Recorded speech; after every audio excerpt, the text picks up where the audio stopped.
Hello, hello out there. Hello. It's me again. Me. How y'all doing? Another beautiful day. Yeah, or should I say night? Good night, Sire. Good night, Zazu. And Chickalina with a nightly report. Far away. You know, I just seen this article. I'm gonna do a little reverse psychology on y'all. Watch this. I just seen this article. Zelda fans get Twilight Princess running on Xbox Series X. But I'm going to reverse it. Okay, we got Xbox Game Pass, right? And then we got Xbox Game Pass on Android. But now Xbox Game Pass is being beta tested right now to run on iOS. So, what if Breath of the Wild was on Android and iOS, and you can play it on the go?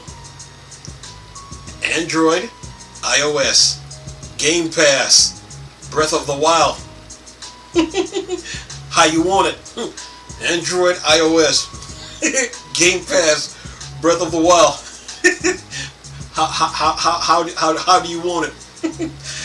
You know, what if Breath of the Wild came to Game Pass?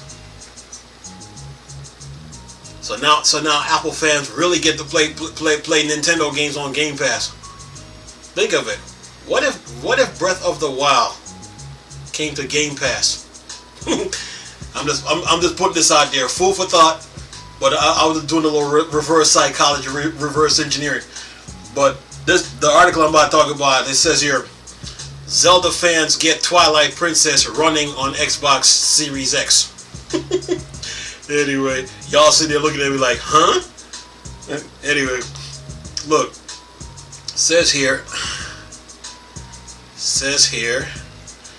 Legend of Zelda fans, Sim figures out a creative way to get Nintendo's Twilight Princess running on their Xbox Series X.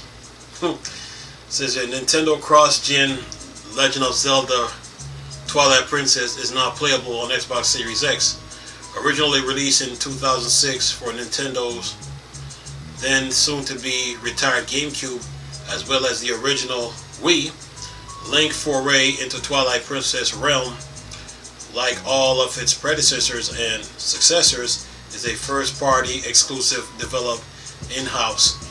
So most fans probably didn't expect to see it on an Xbox console. It's worth noting that the two platform holders have been on incredible good terms as of late, but where Microsoft been known to release first party software title on the Switch, the Big N has yet to respond in kind, meaning that Nintendo bringing their games over to Xbox. So it says, that's why I brought up the Breath of the Wild running on Game Pass. But anyway, it's without the latter blessing that Twilight Princess has turned up on Xbox in full playable form, then with the process having been achieved instead with a specific app. So it says here, as showed by Twitter user Sim RetroArch, emulation software which allowed the user to mimic the hardware and user interface of a foreign machine can be purchased and installed on Xbox Series X via direct download from the Xbox Store. A well-known example of this is XMB, a clone of Sony's interface use of PlayStation 3 and Vita, and it's something similar to this that Sim has used to make the Legend of Zelda Twilight Princess compatible with non-native hardware. Oh my God. Shows a picture here. While certainly a novel method in which to experience Link struggles to triumph over Ganondorf, endless scheming to conquer Hyrule, the inconsistency of Sim's gap inputs a noticeable, to say the least. The reason for this disconnect, they revealed, is due to inputs requiring manual mapping and not being native, meaning to make the game control as expected.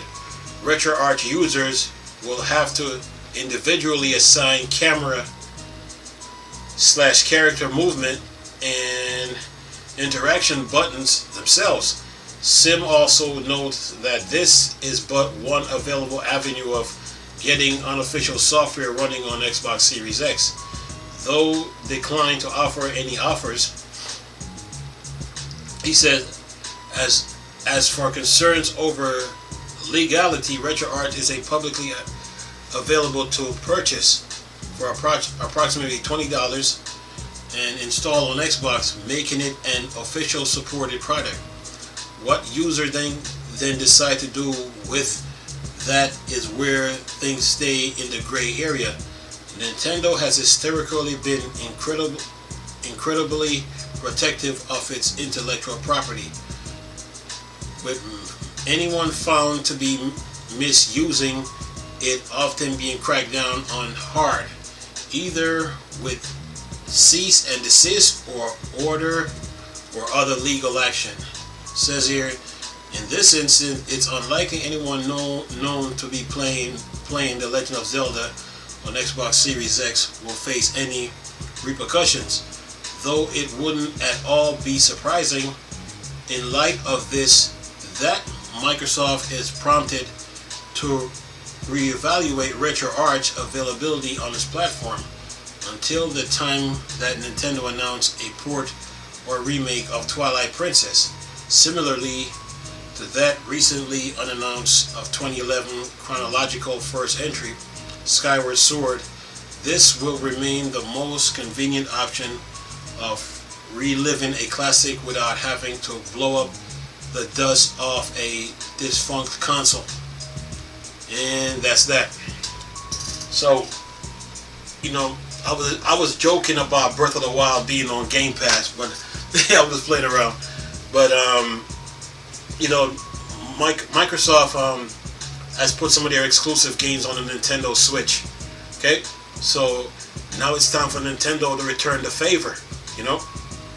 They need to return the favor. So why not bring Breath of the Wild and Twilight Princess to the Xbox Series X and S and Xbox One, and then also bring it to Game Pass, and that way you can have Zelda running on iOS devices, and you could make a profit or some money off of it.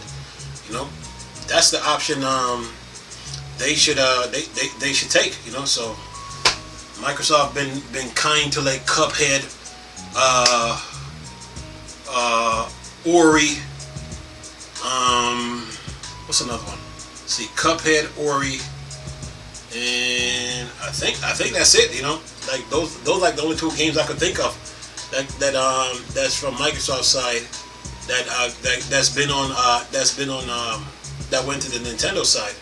So now Nintendo needs to return the favor. It can't just be Microsoft taking their games and just putting it on Nintendo's platform, and then Nintendo don't return nothing. That would be unfair. That would be unfair. So, which would make Microsoft pull away from Nintendo now if they're not going to bring some of their own exclusive games to Xbox. So, I'm just going to put it out there, in the title saying Zelda Breath of the Wild on Game Pass, and throw people in a frenzy. But I'm just going to put it out there. But Nintendo need to return the favor, because it seems like Nintendo is trying to piggyback off Microsoft when you really look at it, because Microsoft with this Game Pass thing is just taking off, and with the moves Microsoft been making, you can see that they're real serious.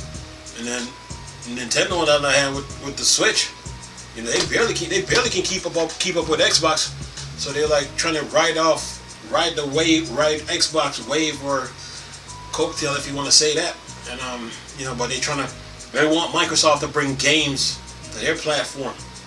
But if Microsoft decides to say, okay, we want Metroid and Zelda on our console, I mean, especially on Game Pass too, they're gonna have to do it, or it's gonna be a conflict. Anyway, man, but this person who tried to get Zelda Twilight Princess to run on the Xbox Series X. You know, you got some issues. You got some issues that you gotta run into.